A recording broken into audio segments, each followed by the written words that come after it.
आज मैं आप लोगों को सिखाऊंगा बहुत अच्छे तरीके के साथ true false not given plus true कैसे आंसर आता है, नॉट गिवन कैसे आता है, प्लस फॉल्स कैसे आता है। और उससे पहले चलते हैं हमारे इंस्टाग्राम पेज के ऊपर। तो ये हमारा एक इंस्टाग्राम पेज है। हम एवरी वीडियो में इस चीज़ को ऐड करते हैं क्योंकि बहुत स्टूडेंट्स एक मिडिल क्लास फैमिली से बिलोंग करते हैं और वो बार बार एग्ज़ाम नहीं दे पाते बिकॉज ऑफ मे बी किसी न किसी वजह से वो किसी ना एक मॉड्यूल में उनका स्कोर कम रह जाता है और वो सेकेंड टाइम, थर्ड टाइम या फिर फोर्थ टाइम अपने एग्ज़ाम को दे रहे होते हैं। You can see on your screen student result जो अभी रिसेंट आया है। आपको पता है कि रिज़ल्ट हमेशा 13 और 14 डेज़ के बाद ही आता है। अभी इन द फ्यूचर रिज़ल्ट आने वाला है, वो भी हम आपके साथ शेयर करेंगे। किसी को प्रिडिक्शन प्लस मटेरियल चाहिए तो आप हमें व्हाट्सएप के ऊपर मैसेज कर सकते हो, बट उससे पहले प्रूफ देखना बहुत ज़्यादा ज़रूरी है। हम अदर पेजेस की तरह, अदर चैनल्स की तरह स्क्रीनशॉट अपलोड नहीं करते क्योंकि स्क्रीनशॉट फेक बन जाते हैं। स्क्रीन रिकॉर्डिंग का एक फ़ायदा ये है क्योंकि स्क्रीन रिकॉर्डिंग कभी भी फेक नहीं बनती। तो ये मोबाइल की स्क्रीन रिकॉर्डिंग है और इस मोबाइल स्क्रीन रिकॉर्डिंग पे इंस्टाग्राम पेज पे आपको जितना भी कुछ हमें रीसेंट एग्ज़ाम में आया है 100% same came from our PDF like listening, reading, writing और स्पीकिंग। किसी भी स्टूडेंट को चाहिए then you can drop me message on my WhatsApp, but 100% focus करोगे तो 100% बैंड भी आएगा। तो just trust your self, drop me message on my WhatsApp.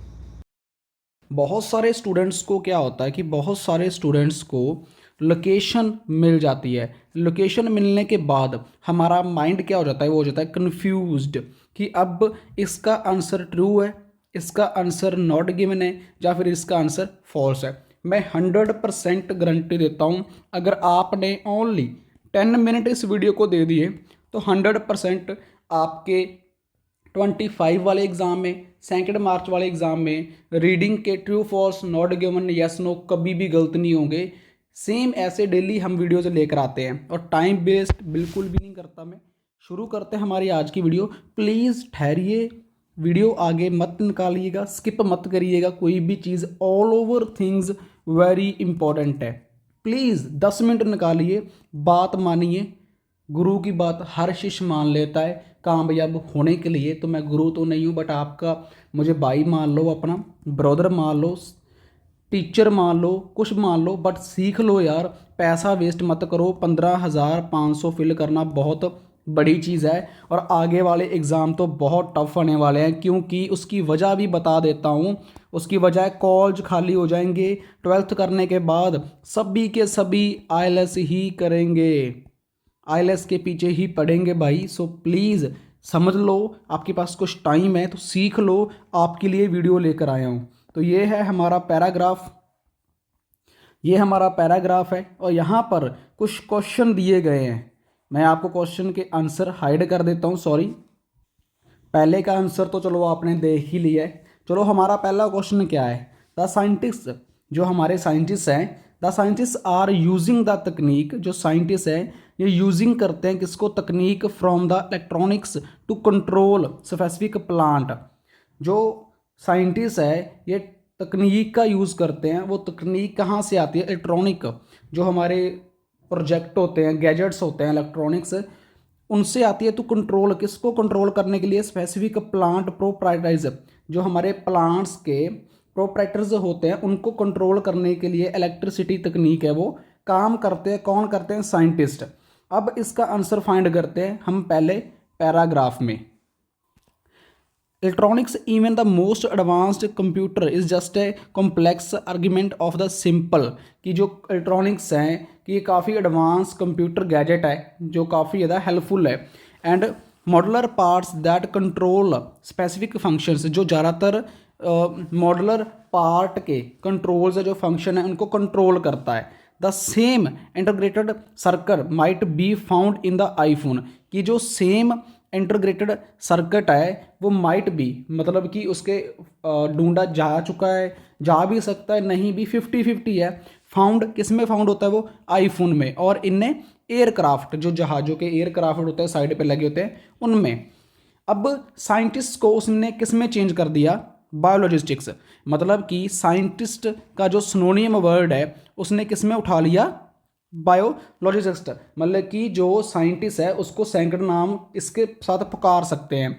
Are creating the same, जो साइंटिस्ट हैं आर क्रिएटिंग कर रहे हैं the same modality in the wet for it plants by designing gene circuits that control specific plant characterize colour size resistance to drought you name it. मतलब कि अब इसका हमसे क्वेश्चन क्या पूछा था, क्वेश्चन उसने हमसे पूछा कि जो साइंटिस्ट हैं वो तकनीक को यूज़ करते हैं इलेक्ट्रॉनिक्स को टू कंट्रोल स्पेसिफिक प्लांट, कि हाँ उस प्लांट्स की प्रोपर्टीज को कंट्रोल करने के लिए।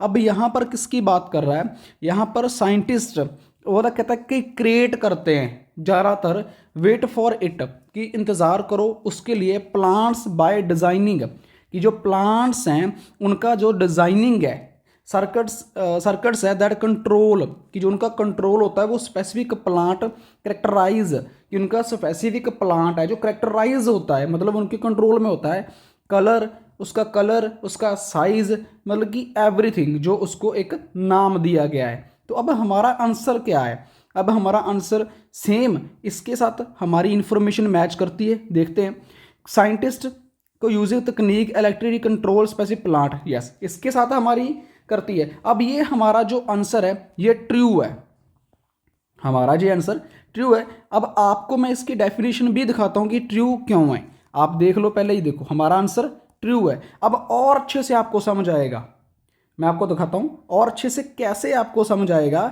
मैं आपके लिए एग्जाम्पल ढूंढकर सब कुछ लेकर आया हूँ। देखिए, this is the first question, ये पहला क्वेश्चन है, so answer should be the somewhere in the first और second paragraph.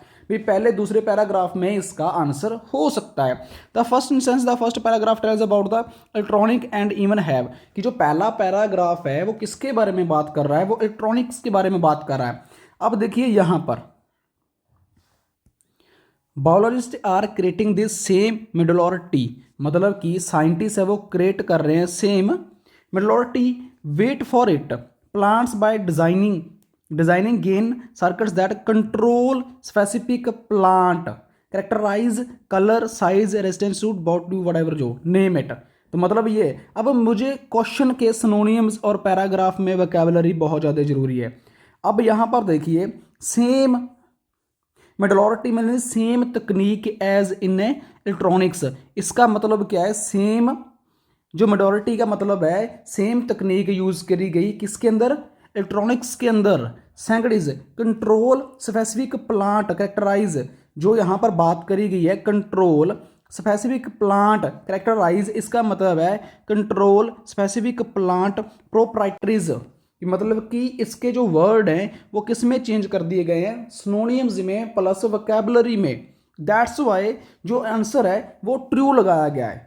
For example that, so the statement just summarise from the first paragraph obviously true, कि मतलब जो बात करी गई है उसके बारे में ही बताया गया है, तो जिसकी वजह से मेरा आंसर क्या है, वो है ट्रू है। मीन्स कि जो साइंटिस्ट है वो वाक्य ही यूज करते हैं इलेक्ट्रॉनिक्स में किसको, स्पेसिफिक प्लांट्स को प्रॉपराइज करने के लिए। तो सेम यहाँ पर भी वो यही चीज़ कह रहा है कि कंट्रोल स्पेसिफिक प्लांट करेक्टराइज, किनको करेक्टराइज एक वे के साथ कंट्रोल किया जाता है, जिसकी वजह से हमारा आंसर राइट है। Got it. मोस्टली जहाँ पर एक चीज़ मैं आपको पहले बता देना चाहता हूँ, जहाँ पर 50-50 थिंग्स हमें देखने को मिले तो वो ज़्यादातर आंसर मतलब कि नॉट गिवन या फिर फॉल्स होता है ज़्यादातर। जस्ट लाइक उसके मैं कीवर्ड्स आपको नेक्स्ट वीडियो में डिफाइन कर दूंगा। जस्ट लाइक यहाँ पर देखते हैं, यहाँ पर लिखा है some synthetic biologist work with genetic circuits of mammals, कि सम यहाँ पर लिखा है सम सेनेथिक बायोलॉजिस्ट, की जो कुछ मतलब कुछ synthetic biologist mean scientist work करते हैं किसके साथ, जेनेटिक सर्किट्स के साथ ऑफ मैमल्स के, कि सम सेनेटिक बायोलॉजिस्ट। अब हमारा ये कीवर्ड है वर्क विद जेनेटिक सर्किट्स। अब हमें ये पैराग्राफ सेकंड में मिलेगा, तो आंसर मैं आपको वहां पर दिखाता हूं जाकर, वैसे नीचे आ चुका है कि क्या क्यों इसका आंसर फॉल्स आया, या फिर नॉट गिवन आया, या फिर ट्रू आया। तो फर्स्ट ऑफ ऑल हमारा सेकंड पैराग्राफ यहाँ पर है। तो उस सेकंड पैराग्राफ में the relatively new interdisciplinary field in synaptic biology, the design of genetic circuits, the design of genetic circuits just like in electronics that control different functions and can be easily placed in one organism और the next. मतलब कि वो एक control different functions को करता था कि उसको ईजिली प्लेस्ड एक जगह से दूसरी जगह में उसको आराम से ऑर्गेनिज्म की तरह शिफ्ट कर सकते थे, वन ऑर्गेनिज्म और next. The most of today synthetic biologists work with the simple macroeconomics like E coil और EARST। मतलब कि जो यहाँ की रियलिटी भी शो करते हैं, जो वहाँ के साइंटिस्ट थे, उन्होंने इस चीज़ को डिज़ाइन को क्रिएट किया, बट वन इलेक्ट्रिसिटी ऑर्गेनिज्म को इन द नेक्स्ट उसमें भी रिप्लेस कर सकते थे। पर ज़्यादातर साइंटिस्ट, देखिए यहाँ पर बात कर रहा है मोस्ट ऑफ द टूडे, कि ज़्यादातर आज की दुनिया के अंदर जो साइंटिस्ट हैं synthetic work with a simple, कि वो एक वर्क करते हैं एक सिंपल मैक्रोऑर्गेनिज्म के साथ। तो अब हमारा आंसर क्या है कि मोस्ट ऑफ, उसने कहा था कि मोस्ट ऑफ द टूडे। अब यहाँ पर देखते हैं सेम आंसर में कुछ चीज़ें हैं कि मोस्ट सम, उसने कहा कि सम, उसने कहा कि मोस्ट, दोनों में बहुत बड़ा डिफरेंस है। फर्स्ट ऑफ ऑल कीवर्ड यहीं पर आपको देखने को मिलेगा। चलो मैं आपको इसका आंसर बता देता हूँ। इसका आंसर नीचे देखते हैं। यहाँ पर बात कर रहा है मोस्ट ऑफ टूडे, कि ज़्यादातर today biologist work with a simple macroorganism like E coli और ईयरस्ट, मतलब ज़्यादातर उसके साथ वो होता है लाइक दैट, कि उसकी एग्जाम्पल दी है। बट यहाँ पर इसका आंसर निकलता है नॉट गिवन। इसकी वजह क्या है? अब इसकी वजह नीचे डेफिनेशन दी गई है, बट वी डोंट नो, देखिए कि we don't know anything about some biologistics, कि हम कुछ नहीं जानते सम सिंथेटिक बायोलॉजिस्ट के बारे में। Maybe some biologist work with mammals, क्या पता कुछ बायोलॉजिस्ट वर्क करते हो किसके साथ? मैमल्स के साथ। मे बी नॉट, क्या पता वो करते हों, क्या पता वो काम करते ना हो। मतलब कि दोनों का आंसर क्या है? 50-50। So the answer is not given. समझने की कोशिश करिए। 100% रियलिटी के साथ आपके लिए ढूंढ कर लेकर आया हूं मैं इस चीज़ को, कि उसने नॉट गिवन क्यों लगाया। नॉट गिवन उसने लगाया कि यहाँ पर कीवर्ड ही तो समझने हैं हमें। The most scientist work with किसके साथ? जेनेटिक सर्किट्स के साथ और मैमल्स के साथ। कि उसने कहा कि मोस्ट साइंटिस्ट काम करते हैं मैमल्स के साथ, राइट। तो यहाँ पर कह रहा है सम, यहाँ पर कुछ साइंटिस्ट काम करते हैं मैमल्स के साथ। बट यहाँ पर क्या लिखा हुआ है? मोस्ट ऑफ टूडे, कि ज़्यादातर आज की दुनियादारी में वो वर्क करते हैं विद इस तरीके के साथ। तो यहाँ पर डोंट नो, हम नहीं जानते कि सम कुछ लोग काम करते हैं या कुछ लोग काम करते नहीं हैं। सो हमारा जो आंसर आएगा वो नॉट गिवन आएगा। मे भी आपको समझ में आ रहा होगा, क्योंकि ना कहते हैं कि बाप अगर उंगली पकड़ ले, बेटे ने चलना तो खुद नहीं होता है। चाहे बेटी हो चाहे बेटा हो, अगर वो अपने बाप की उंगली पकड़ लेता है, फिंगर को पकड़ लेता है, तो उसको ये होता है कि मैं नीचे नहीं गिरूंगा, मेरा बाप मुझे रास्ता दिखाएगा। तो मैं आपको रास्ता दिखाने की कोशिश कर रहा हूँ, बट चलना तो आपको ही है, चलना तो आपको अपने कदमों से ही है। तो कोशिश करें इस चीज़ को देखने की, इस चीज़ को समझने की, राइट। अब थर्ड का आंसर आपने फाइंड करना है। थर्ड का आंसर मैंने आपको वैसे बता दिया है, 100% आंसर मैंने आपको बता दिया है। तो आपने फाइंड करना है और मुझे कमेंट में बताना है। कमेंट में बताओगे तो मैं आपको बता दूंगा कि हाँ आपने एक तो फुल वीडियो देखी है, प्लस आपका आंसर रॉन्ग है या फिर आपका आंसर राइट है। तो मैंने वैसे आंसर इसका बता दिया है आपको, थर्ड क्वेश्चन का। अगर आपने टिप्स को थोड़ा बहुत मुझे ध्यान रखा होगा सुनने में, तो मे बी 100% आपका आंसर निकल जाएगा। आपको मतलब मालूम होगा आंसर, आपको पता होगा। तो यहाँ से मैं पता करके देखता हूँ कि कितने एक सीरियस हो आप अपने आइलेट्स को लेकर, कि आप आइलेट्स कर रहे हो बट कितने एक सीरियस हो इस चीज़ को लेकर। तो आंसर आपकी स्क्रीन के ऊपर है। ट्राई टू अंडरस्टैंड, इस आंसर को समझिए, कमेंट सेक्शन में बताइए। और ये इसका पैराग्राफ है, इसी पैराग्राफ में इसका आंसर है। मैं आपको ये भी बता देता हूँ, यहाँ से लेकर ही यहाँ तक थर्ड का आंसर है, ये भी मैंने आपको बता दिया। और ट्राई टू वेल दैट, इस चीज़ को देखिए और मुझे बताइए कि आंसर क्या है। ठीक है जी, तो कमेंट में बताएं।